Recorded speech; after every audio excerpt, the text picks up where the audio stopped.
Preach if you let me. The Bible says when the lad's lunch multiplied, before he fed them, the Bible says he made them sit down in groups of 10 and 20 and 50. In other words, God said, before I bless you in this season, he said, I'm going to organize you first. God said, I'm not going to release miracles into a disorganized life. Look at your neighbor and tell him, get yourself together.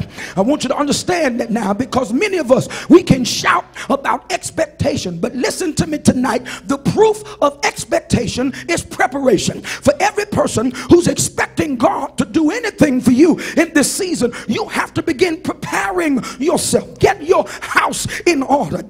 Am I talking to anybody? You might have to get your credit together. You might need to finish your certificate program. I want you to understand something. The proof of expectation is preparation. Ask your neighbor, what are you preparing for?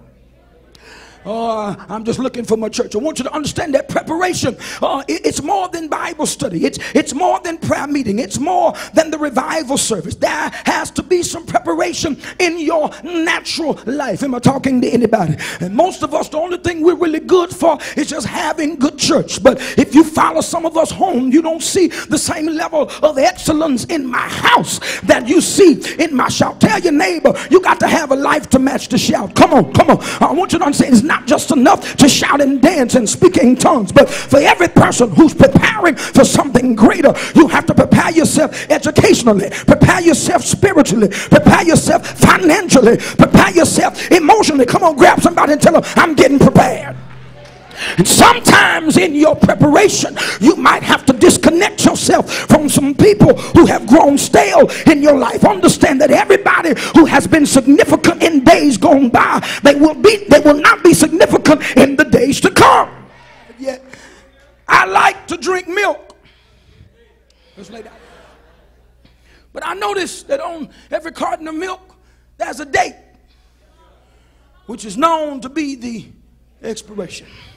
And I've discovered that no matter how much I love milk, if I drink it beyond the expiration, it causes a dysfunction on the inside. And I want you to understand that every person in your life has a date.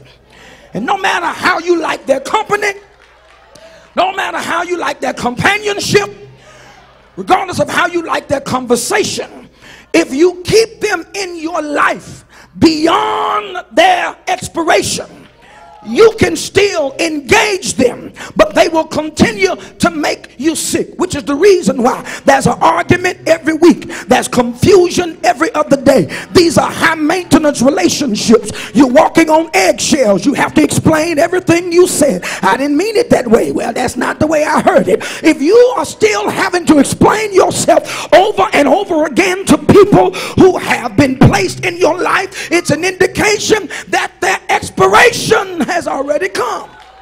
Let me preach. You must understand that where God's trying to take you, are you hearing me? Everybody that you're connected to right now doesn't have an assignment where you're going. I believe that the church needs a sense of urgency about what God has called us to do.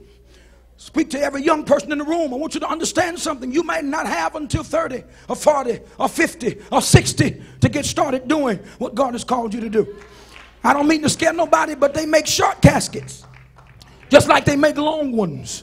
The text says, remember now in the days of thy youth. Remember now thy creator in the days of thy, am I talking to anybody?